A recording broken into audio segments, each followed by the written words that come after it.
नमस्कार. जय महाराष्ट्राच्या विशेष मुलाखतीच्या कार्यक्रमामध्ये आपल्या सगळ्यांचं स्वागत. आपण चर्चा करतोय राष्ट्रवादीचे विधान परिषद सदस्य अमोल मिटकरी यांच्याशी. अमोलजी, आपल्या जय महाराष्ट्राच्या स्टुडिओमध्ये स्वागत. आपल्यासाठीचा प्रश्न असा आहे की तुमच्या लेखी महाराष्ट्र पुरोगामी आहे. हो, आजही असं वाटतं? आता पुरोगामी असण्याची परिस्थिती राहिलेली नाही. मग आता पुरोगामी आहे का काल परवापर्यंत पुरोगामी होता? पुरोगामीत्व केव्हाच संपले सर. आता पुरोगामी फक्त बोल घेवडेपणा आहे, भाषणापुरता पुरोगामी आहे. कृतीत मात्र पुरोगामी आहे असं मला तरी जाणवत नाही. हे एक राष्ट्रवादीचा विधान परिषद सदस्य बोलतोय. अमोल मिटकरी बोलतोय. म्हणजे या दोन्हीत फरक आहे? नाही, माझं वैयक्तिक मत व्यक्त करण्याचा माझ्या पक्षाने मला अधिकार दिलाय. पुरोगामित्व कोणामुळे गेलं? फॅसिझममुळे. फक्त फॅसिझममुळे गेलं? अगदी. कसं काय?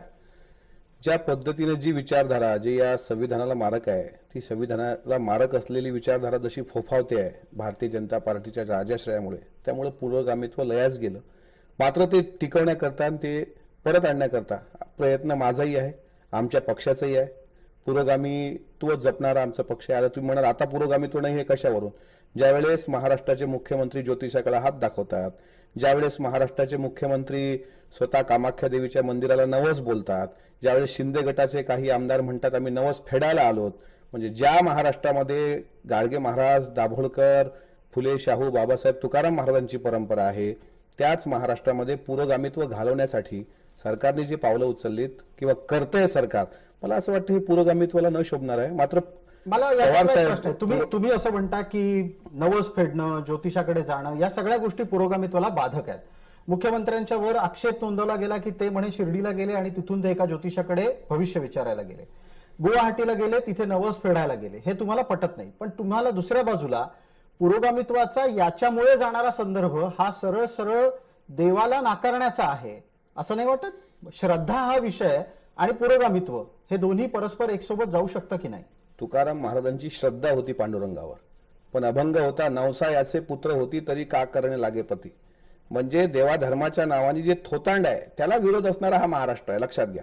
देव आणि श्रद्धा हा प्रत्येकाचा वैयक्तिक भाग आहे. तो भारतीय राज्यघटनेने श्रद्धा आणि उपासनेचे अधिकार प्रत्येकाला दिलेले आहेत. त्याच्यामुळे कोण कोण्या मंदिरात जावं हा त्याचा वैयक्तिक भाग आहे. पण देवाधर्माच्या नावाने सोंगढोंग करावं तर तुकोबा सांगतात, आहे ऐसा देव वद वावी वाणी, नाही ऐसे मनी अनुभवावा.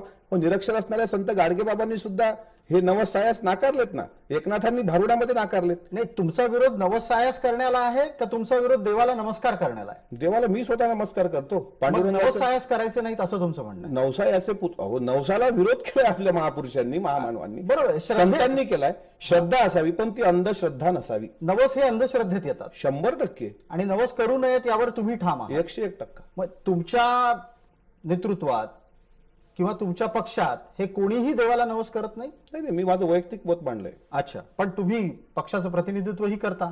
मी हा प्रश्न माझा पक्ष म्हणून विचारत असाल जी, त्याचंही उत्तर द्या. मग त्याचं उत्तर देतो. आमच्या पक्षाचे सर्व आदरणीय शरदचंद्रजी पवार साहेब हे ज्या आईच्या पोटी जन्माला आले त्या शारदामाई ह्या पुरोगामी होत्या. नवसाला विरोध ह्या शारदामाईंपासूनच आहे. त्याच्यामुळे तुम्ही बघा पवार साहेब असं कुठं अवडंबर करताना तुम्हाला दिसत नाहीत. श्रद्धा आहे का तर श्रद्धा आहे. आजही सुप्रियाताई असतील, अजितदादा असतील, मंदिरात जातात, सगळेजण जातात. पण देवाधर्माच्या नावाने होणारी लूट आणि फसवेगिरी हे कोणालाच मान्य नाही.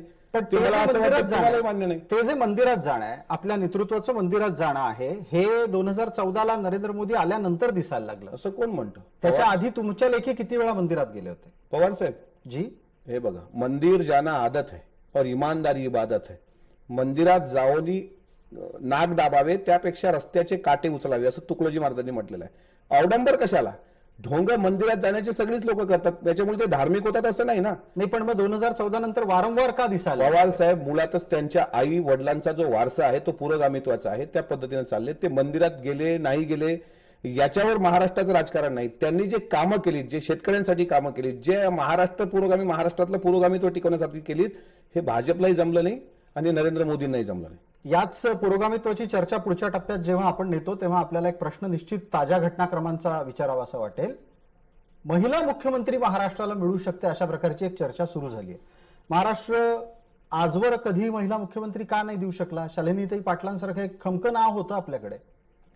मी जुन्या महाराष्ट्राचा इतिहास फारसा राजकारणाचा जाणून नाही, पण मला असं वाटतं महाराष्ट्राचं प्रतिनिधित्व जर महिलांनी केलं तर संविधानाने दोघांनाही समान अधिकार दिले. सावित्रीमाईंनी तर महिलांचा उद्धार करायला आपली काया झिजवलेली आहे. त्याच्यामुळे पुरुष मुख्यमंत्री असावा की महिला मुख्यमंत्री असावे, यापेक्षा महिलांना जरी मुख्यमंत्रीपद महाराष्ट्राचं जर दिलं तर मला असं वाटतं की एक परिवर्तन दिसेल आणि ते महाराष्ट्राला साजेसं असं एक चित्र तयार होईल. महिलांना मुख्यमंत्रीपद द्यायचं असेल तर राष्ट्रवादीकडे पर्याय कोण आहेत? विद्या चव्हाण, फौजिया खान? ते पक्षश्रेष्ठी ठरवतील. पण तुम्हाला वैयक्तिकरित्या एक आकलन असेल काही ना काहीतरी, की संधी मिळाली तर महिला राज्य अध्यक्ष या नात्यानं विद्या चव्हाण जातील, राज्यसभेमध्ये पोहोचलेल्या फौजिया खान जातील, कोण असू शकतं? ते पवार साहेब ठरवतील, मी नाही सांगू शकत त्या बाबतीत. पण तरी तुम्हाला मनातून असं वाटतं की त्याऐवजी दादा बरे, कोणाऐवजी? या प्रकारच्या नावांऐवजी अजितदादा बरे असं वाटतं? जर महिला मुख्यमंत्री म्हणून कोणी असावं आणि राष्ट्रवादी पक्षाचंच असावं का, असा जर तुमचा स्पेसिफिक प्रसाद सर प्रश्न असेल जी, तर माझं त्याच्यावर उत्तर असं आहे की महिला मुख्यमंत्र्यांनी प्रतिनिधित्व महाराष्ट्राचं करावं, आणि जर महिलाच मुख्यमंत्री व्हाव्या असं वाटत असेल तर सुप्रियाताई सारखा दुसरा अभ्यासू पर्याय महाराष्ट्राला नाही. आणि त्यांच्याशिवाय इतर कुठलाही पर्याय नाही, हे कुठल्या आधारावर? मी राष्ट्रवादी काँग्रेस पक्ष तुमच्याच पक्षाविषयी म्हणतोय. सुप्रियाताईंचा जो अभ्यास आहे, सुप्रियाताईंची जी पकड आहे, मग सुप्रियाताईंचं नेतृत्व सर्वांनाच मान्य आहे. जी तुम्ही नावं घेतलीत जी, त्यांना पण हेच वाटेल. कदाचित त्यांची उद्या तुम्ही मुलाखत घ्याल तर ते हेच म्हणतील ताईंनी नेतृत्व करावं म्हणून. आणि वेळ आल्यावर सुप्रियाताईंचं नेतृत्व अजित पवार पण स्वीकारतील का? सर्वच स्वीकारतील, सगळेच स्वीकार. जर महिला मुख्यमंत्री म्हणून असा जर काही निर्णय होत असेल तर पक्षाचा निर्णय हा अंतिम असतो. आणि का नसाव्यात मला सांगा, इतके खासदार आहेत संसदमध्ये, पण सलग तिसऱ्यांदा संसदपटू म्हणून सुप्रियाताईंनी मान मिळवलाय ना, तो बहुमान मिळवलाय ना. अगदी विरोधी पक्षातली लोक, अगदी भाजपची लोक सुद्धा भरभरून कौतुक करतात.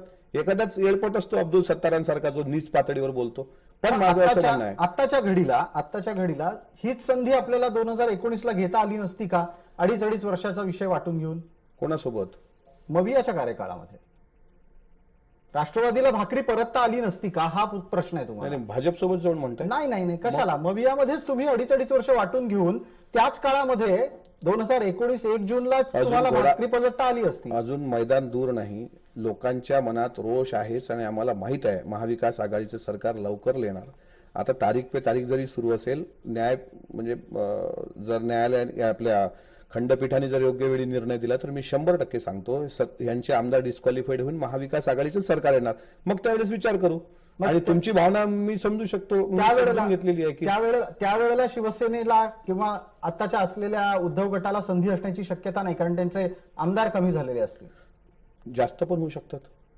तुम्हाला वाटतं असं की गेलेले आहेत ते परत येणार आहे? अजिबात नाही. ते परत नाही येतही मला असं वाटतं की मागच्या पेक्षा जास्त परफॉर्मन्स देतील. कसं काय? म्हणजे निवडणुकांशिवाय का निवडणुकीतला? शिवसेनेतले नेते गेलेत पण शिवसेनेतला कार्यकर्ता अजूनही जिवंत आहे. मी तुम्हाला सांगतो, मुंबई महानगरपालिकेमध्ये सुद्धा तुम्हाला याचे पडसाद म्हणजे याचा निकाल दिसेल. आणि मलाच नाही सर्वांना विश्वास आहे. पण निवडणुकीशिवाय आमदार तर निवडून येऊ शकत नाही, संख्या वाढणार कशी? दुसरे चेहरे आहेत ना, जसं संजय राठोड गेलेत, जी, सेवालाल महाराजांचे चौथे वंशज की तिसरे वंशज काल परवा उद्धव ठाकरे साहेबांच्या गटात आलेत. याचा अर्थ असा आहे की त्यांनी बांधणी सुरू केलेली आहे ना. म्हणजे उद्या चालून जर 50-50चा फॉर्म्युला ठरला किंवा 4 पक्ष एकत्र आले आणि काही जागा त्यांना द्यायच्या, काही जागा आम्ही घ्यायच्या, तर मला असं वाटतं की शिंदे गटापेक्षा उद्धवजींचा परफॉर्मन्स चांगला राहील आणि महाविकास आघाडीमध्ये राष्ट्रवादी काँग्रेस पक्ष सुद्धा मोठ्या प्रमाणात अग्रेसर राहिलेला दिसेल. या राजकीय चर्चेमधले काही प्रश्न आपल्याला निश्चित पुढच्या टप्प्यात घ्यायचेच आहेत, पण तत्पूर्वी अमोल विटकरी जर स्टुडिओमध्ये असतील तर त्यांच्या जातीविषयकच्या भूमिकेवर चर्चा करायला हवी. आणि मला वाटतं अमोल मिटकरींनाही त्याबद्दल कोणतेही आक्षेप नसावेत. एक थेट प्रश्न अमोल मिटकरींना विचारायचा आहे. अमोल मिटकरी जातीयवादी आहेत का? नाही. अमोल मिटकरी एका विशिष्ट समाजाबद्दल सातत्यानं वक्तव्य का करतात? कोण्या समाजाबद्दल बोलायचं पुरावा द्या. ब्राह्मण समाजाबद्दल आपलं जे वक्तव्य होतं ते विद्वेष पसरवणारं होतं का? तुम्हाला वैयक्तिकरित्या काय वाटतं? त्या वक्तव्याच्या नंतर जयंतरावांनी माफी मागितली, तुम्ही मात्र काही मागे हटायला तयार नाही. बरं झाला हा प्रश्न येणार होता हे मला माहित होतं. याचं उत्तर मी तुम्हाला स्पष्ट सांगतो. ती क्लिप परत काढा. कुठल्याही पद्धतीने ब्राह्मण समाजाबद्दल अमोल मिटकरी एकही शब्द बोललेला नाही. आणि मी बोललोच नसेल तर माफी मागण्याचा प्रश्नच नाही. त्याच्यामुळे मी जातीयवादी आहे का? तर अजिबात नाही. कारण मी जाती अंताचा लढा लढणाऱ्या आंबेडकरी चळवळीतला कार्यकर्ता आहे. ज्या डॉक्टर बाबासाहेब आंबेडकरांनी महाड चौदार तळ्याचा सत्याग्रह केला त्यावेळेस सहस्त्रबुद्धे पण त्यांच्यासोबत होते ना. अनेक ब्राह्मण मित्र माझे पण आहेत. पण एखादा कोणीतरी छोट्याशा संघटनेचा एखादा व्यक्ती त्याला राजकीय वलय देऊन जर वेगळ्या अँगल देत असेल, त्याचं नाव मी इथे घेणार नाही, म्हणजे एक आहेत पुण्याचे सद्गृहस्थ, त्यांनी मला फोन करून म्हटलं होतं की तुम्ही असं करा, थोडी दिलगिरी व्यक्त करा, माझं नाव घ्या. म्हटलं तुमचं नाव घेण्याचा काय प्रश्न आला याच्यामध्ये? नाही घेणार तर आम्ही तुमच्या विरुद्ध आंदोलन करून. आंदोलनाला सुरुवात झाली. काही त्याला बेस नाही, काही बूड नाही, मी कुठं बोललोच नाही. चुकलो असतो, नाव घेतलं असतं तर माफी मागितली असती, पण मी कुठंही असं नाव घेतलेलं नाही. त्यामुळे हा मुद्दा मी तुमचा खोडतो की मी ब्राह्मण समाजाबद्दल कुठं आक्षेपार्ह विधान केलं. तुम्ही जर समजा इतके नीट सरळ सगळं काही बोलला होतात तर जयंतरावांना माफी मागायची, दिलगिरी व्यक्त करायची गरज काय होती? नाही, शेवटी त्यांचा मतदारसंघ आहे. पत्रकारांनी त्यांना प्रश्न विचारल्यानंतर जर अशा पद्धतीनं कोणाच्या भावना दुखल्या असतील तर जयंतराव साहेबांनी सांगितलं की जर भावना दुखल्या असतील तर दिलगिरी व्यक्त करतो, त्यात काय चुकलं? थोडक्यात तुमच्या लेखी तुम्ही कोणत्याही प्रकारे कुठलाही जाती विद्वेषाचा मुद्दा कधी काढत नाही.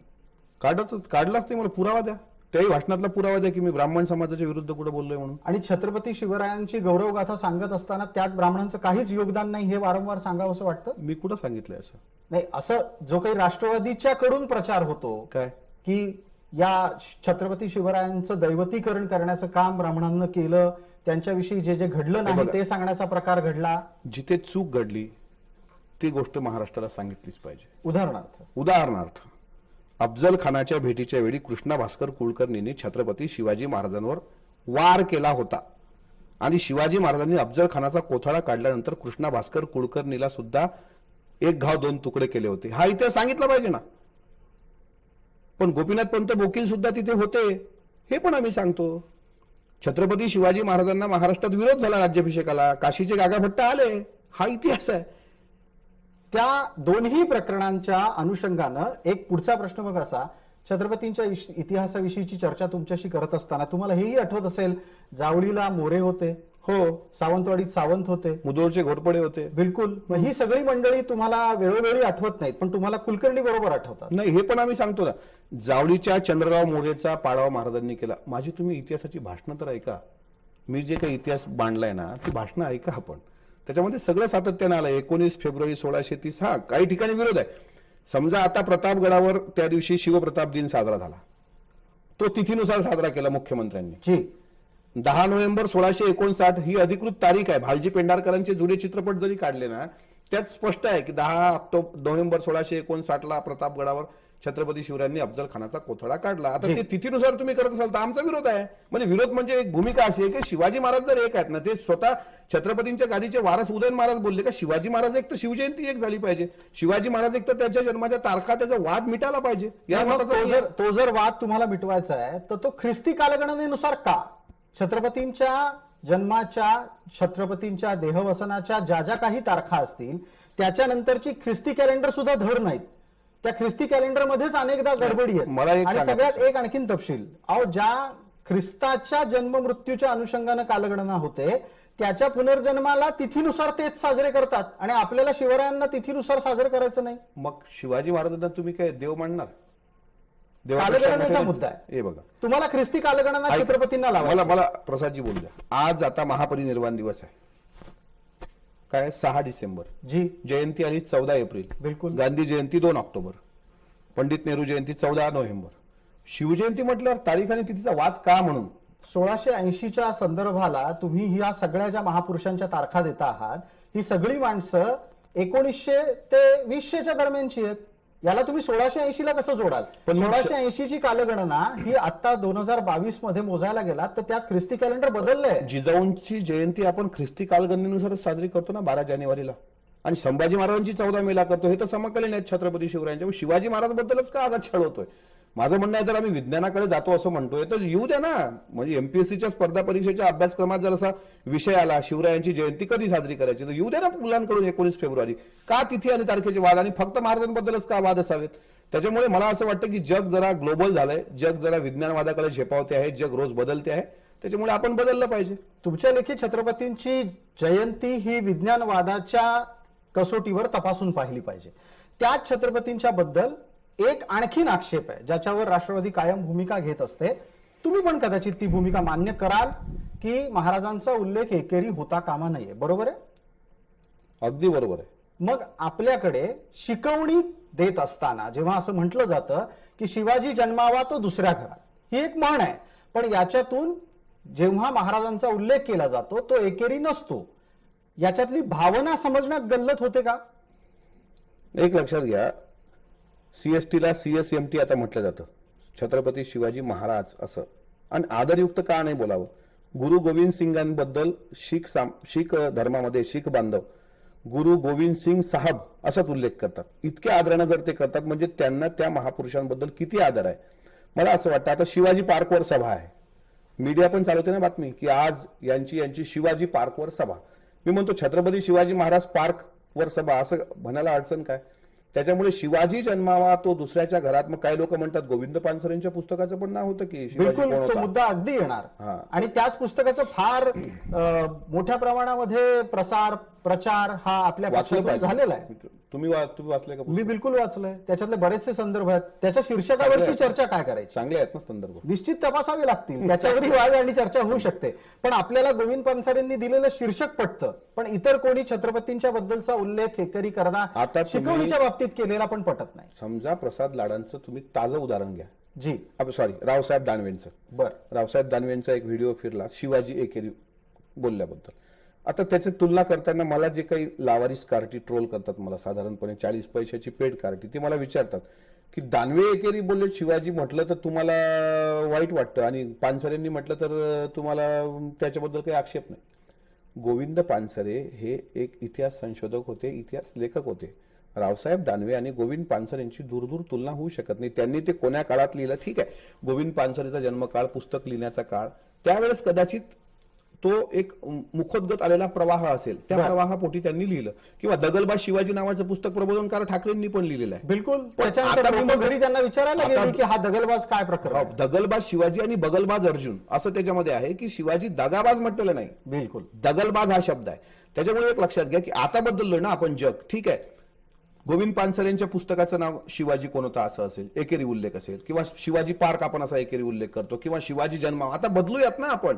जसं देहू संस्थांनी आता एक आदेश काढला की 31 डिसेंबरला तुका म्हणे या शब्दाचा जर कोणी वापर केला, तुका म्हणे पार्टी असं काहीतरी लोक करायचे साधारणपणे, तर कायदेशीर गुन्हा दाखल होईल. म्हणजे तुम्ही बदला ना. तुकोबारायांचे संदर्भ, शिवाजी महाराजांवर एकेरी बोलणं हे बदललं पाहिजे. किती दिवस आपण जुन्या साधारणपणे महाराजांची शिकवण पोहोचवायची असेल तर त्यांचं नाव कसं घ्यायचं? शिवराय म्हणायचं, महाराज म्हणायचं, छत्रपती शिवाजी महाराज म्हणायचं, काय म्हणायचं? शिवराय, सर्वांना अपेक्षित असणारा शिवराय, शिवबा, जिथे बा आहे, विठोबा, तुकोबा, शिवबा, शिवराय ही नाव आहे. शिवाजी म्हणजे ते एकेरीच उल्लेख झालाय महाराजांचा. बर, छत्रपती शिवाजी महाराज म्हटलं तर मी म्हणतो एक शब्द जर बोललं तर काय आपली जीभ जड जाणार का?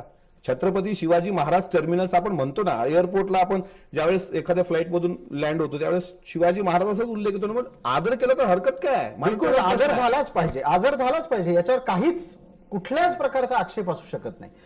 याच निमित्तानं छत्रपतींच्या सोबत केली जाणारी तुलना ही आपण व्यक्तिसापेक्ष ठरवतोय का? राष्ट्रवादीला तेव्हाच राग येतो का ज्या वेळेला भाजपवाले चुका करतात? इतर जेव्हा आपल्या जवळचे असलेले चुका करतात त्यावेळेला मात्र हे बघा, तुमचा आता पुढचा प्रश्न असा आहे ना की पवार साहेबांना लोक जाणता राजा म्हणायचे. ते कशाला? त्या तुमच्या पक्षाच्या हँडलवरून त्यांचा तशा पद्धतीचा फोटो असं तुम्ही म्हणणार. जी, पवार साहेबांनी स्वतःला कधी म्हटलंय का जाणता राजा? पवार साहेबांचं त्याच्यावर उत्तर काय की छत्रपती शिवाजी महाराजांनी शेतकऱ्यांकरता जे काम केलं ते मी केंद्रीय कृषी मंत्री असताना जर शेतकऱ्यांचं कर्ज माफ केलं असेल आणि जर जनतेने ते म्हटलं असेल तर पवार साहेबांनी असं म्हटलं नाही स्वतःला मी जाणता राजा आहे म्हणून. पण नरेंद्र मोदींनी स्वतःला छत्रपतींचं रूप म्हणून घेतलेलं आहे. पुस्तकं आहेत तशी. त्याच्यामुळे जो आक्षेप आहे तो आक्षेप आहेच ना. मग अशीच पुस्तकं संजय राऊतांची पण आहेत ज्याच्यात ते बाळासाहेबांची तुलना छत्रपतींशी करतात. तो संजय राऊत साहेबांना तुम्ही तो प्रश्न विचारा. संजय राऊत आता तुमच्या सोबत आहेत आणि ते त्यांची- त्यावेळेला बाळासाहेबांची तुलना करत होते जेव्हा तुम्ही सत्तेत होता. त्यावेळेस ते कोणासोबत होते? तुमच्याच बरोबर सत्तेत होते. मी वाचलं, मी नाही बघितलं. हा अच्छा, प्रश्न ही तुम्ही संजय राऊतांना विचारा. युगांत या पुस्तकाचा संदर्भ आहे आणि हा सगळा संदर्भ 2020 ला आला जेव्हा तुम्ही सत्तेत त्यांच्या बरोबर मी होता. त्यावेळेला specific एकच उत्तर देईल. कुठल्याही राजकीय व्यक्तींशी, कुठल्याही महापुरुषांची तुलना होता कामा नये. शेवटी महापुरुष हे महापुरुष असतात. आता तुमच्या चॅनलद्वारे मी पाहिलं की आदित्य ठाकरेंना कोणी त्यांचे घनिष्ठ मित्र त्यांनी शिवाजी महाराजांची काहीतरी उपमा दिली. हे निश्चितच निंदनीय आहे. असं होता कामा नये. कोणी बरोबरी करू शकत नाही. छत्रपती शिवाजी महाराज, एकनाथ शिंदे साहेबांनी, बावनकुळेंनी सांगितलं की चंद्र सूर्य आहे तोपर्यंत शिवाजी महाराज. अहो, चंद्र सूर्य गेले ना तरी छत्रपती शिवाजी महाराज हे अजरामर राहतील, त्यात काही दुमत असण्याचं कारण नाही. पण आता जे ट्विट आपल्याला स्क्रीनवर दिसतंय, तुम्ही त्या घटनेचा, त्या प्रकारच्या ट्विट करण्याचा, तशा प्रकारच्या तुलना करण्याचा विरोध करताय, पण हे फार सौम्य पद्धतीनं चालतं. याच्याच ऐवजी समजा विरोधकांकडून ही चूक झाली असती तर एव्हाना अमोल मिटकरींनी फार मोठा गजब केला असता. मी वाचलंय ना, त्यांनी ट्विट हटवलं नसतं तर मी बाहेर इथंच गजब केला असता सध्याच, की कशी काय तुलना करू शकता तुम्ही आदित्यजींसोबत छत्रपती शिवरायांची. पण त्यांच्या मित्रांनी ते ट्विट केलंय, आता ते ट्विट त्यांनी हटवलंय उद्रेक झाल्यानंतर. आणि काय तेच नाही, कोणासोबतही तुलना केली तर उद्रेक होणार आणि अमोल मिटकरी शिवप्रेमी म्हणून ठासून भूमिका मांडणार, गजब करणार. हे काही फक्त माझं काही भारतीय जनता पार्टी सोबत वैर आहे का? पण ते ज्या पद्धतीने वागतात ना, त्या काही गोष्टींसोबत आमचं निश्चितच दुमत आहे. त्याच्यामुळे नाही पटत ते नाही पटत ना. आम्हाला नाही आवडलं गुवाहाटीला जाऊन रेड्याचा नवस देणे, नाही आवडलं आम्हाला. काय महाराष्ट्रातले 3.5 पिढं तुम्हाला कमी पडली होती? गुवाहाटीला गेलात तुम्ही कामाख्या देवीच्या दर्शनाला? मुख्यमंत्र्यांच्या पत्नी तिथे गेल्यात, हाजी अलीला गेला नाही? हाजी अलीला नाही गेला, सॉरी, ख्वाजा मोइनुद्दीन चिश्तींच्या दर्ग्यावर कुठं ते अजमेरला गेला. सॉरी, अजमेरला.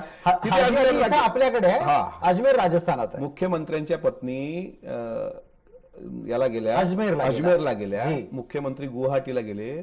मग आता सोशल मीडिया श्रद्धेचा विषय आहे अमोलजी. इथे मुस्लिम आणि हिंदुत्व नाही का? नाही, हा विषय त्यापर्यंत पोहोचेल. त्याच्या आधी तो श्रद्धेचा नाही का?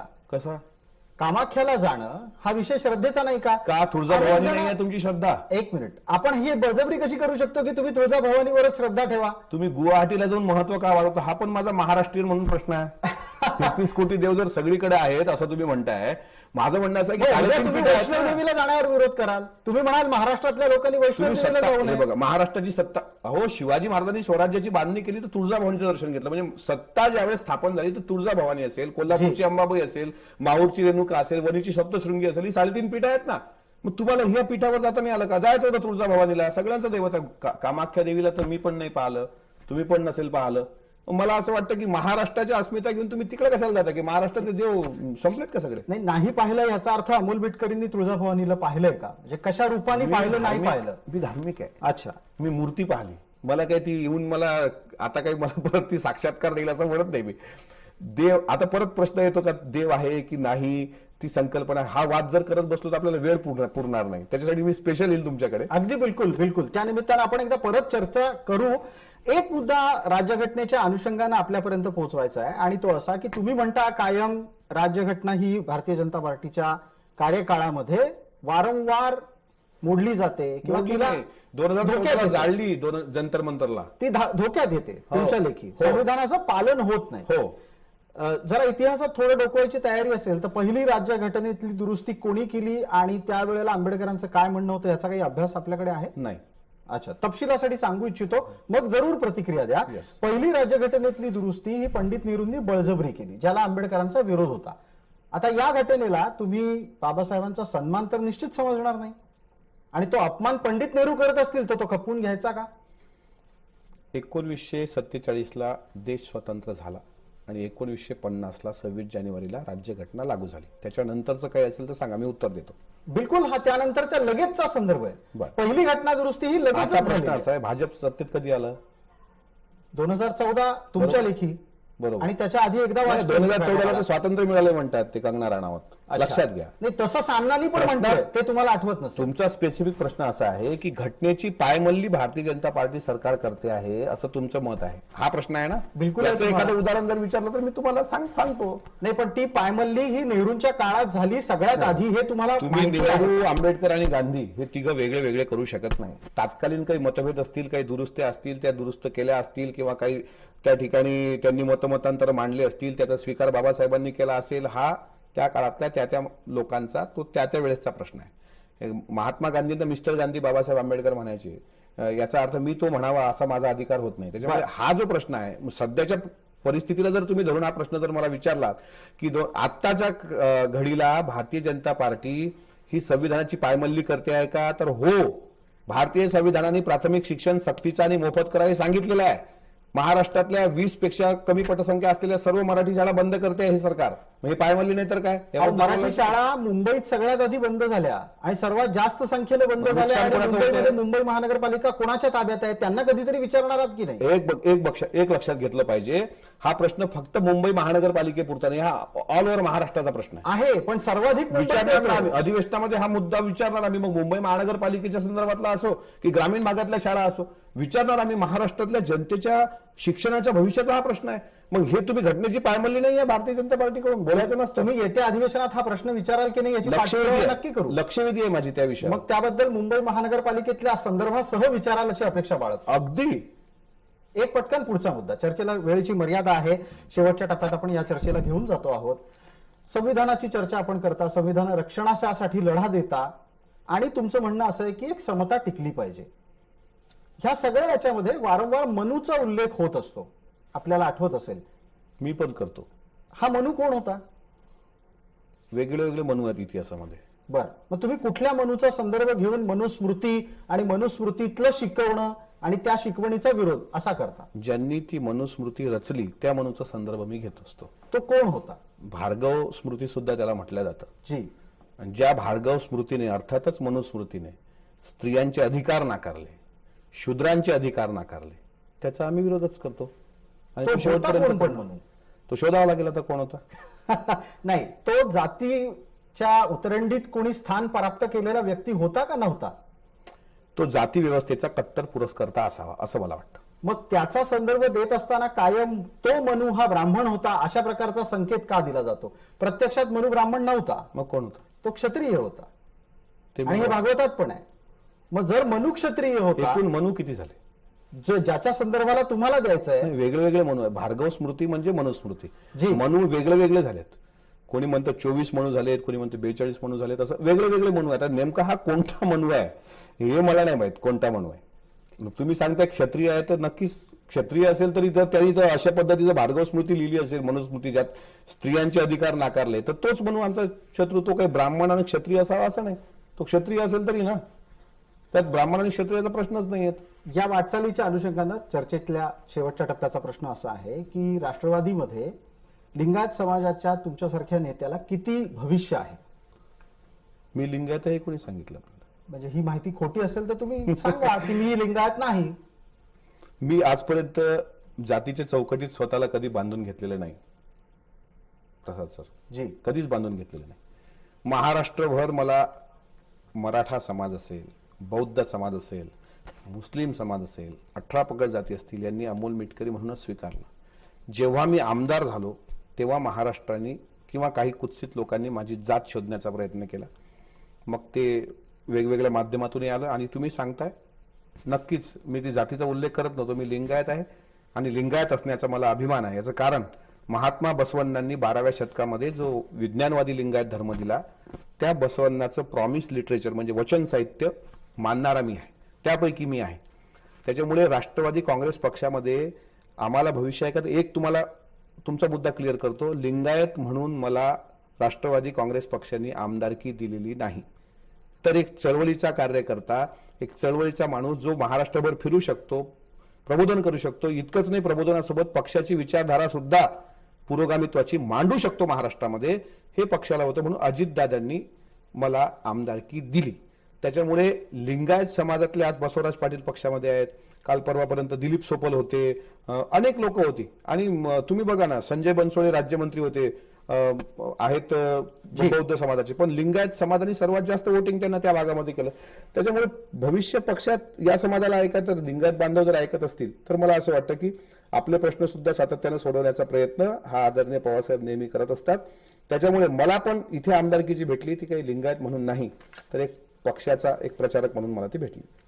तुम्ही पुरोगामी ही स्वतःला म्हणवता आणि आता पुरोगामित्वाच्या संदर्भातली चर्चा करत असताना तुम्ही असं म्हणालात की तुम्ही चळवळीतले आहात, त्या चळवळीतल्या कारणामुळे तुम्हाला आमदारकी मिळाली. पण एक सर्वसाधारणपणे दुरून असं जर पाहिलं तर लक्षात येतं की तुमच्यासारखी जी पुरोगामी चळवळीतली माणसं आहेत ती एका मर्यादेपलीकडे तुमच्या पक्षात पुढे वाढत नाही. जितेंद्र आव्हाड एक आणखीन त्यातलं चांगलं उदाहरण. तुम्ही आणि जितेंद्र आव्हाड दोन पारड्यांमध्ये ठेवलं तर पुरोगामित्वाचं कोणाचं पारडं खाली जातं? आव्हाड साहेबांचं. आणि तुम्ही नेता म्हणून त्यांना पुरोगामित्वाच्या बाबतीत स्वीकारायला तयार आहात? स्वीकारले, अगोदरच स्वीकारले. म्हणजे आमदार झाल्यानंतर माझी आव्हाड साहेबांसोबत ओळख झाली असं नाही, तर पुरंदरेंना महाराष्ट्र भूषण पुरस्कार दिल्यानंतर ज्या महाराष्ट्रात शिवसन्मान जागर परिषदा 2014 पासून घेतल्या जात होत्या, त्यामध्ये आव्हाड साहेबांसोबत अनेक परिषदेवर मी पण राहिलो. तेव्हापासून मी त्यांचं पुरोगामित्व मान्य करतो, आजही मान्य करतो आणि उद्याही मान्य करेन. पक्षाला आमची विचारधारा पक्षाने कधी रोखली नाही. जे आम्हाला बोलायचं आहे ते आम्ही बोलतोच. पक्षाने आम्हाला कधी त्याबद्दल असं म्हणजे विरोध केला असं मला तरी जाणवत नाही. बिलकुल, आपण आमच्या स्टुडिओत आलात, विविध प्रश्नांना दिलखुलासपणे उत्तर दिलीत, त्याबद्दल धन्यवाद. आपण या चर्चेला इथे वेळेअभावी पूर्णविराम देतो आहोत. भविष्यात सुद्धा अशा प्रकारच्या विविध चर्चा आपण करत राहू. अमोल मिटकरींना त्यांच्या पुढच्या राजकीय वाटचालीच्यासाठी शुभेच्छा. तुर्तास या चर्चेत इतकंच. आपण सर्वजण आवर्जून आणि जरूर पाहत रहा. जय महाराष्ट्र.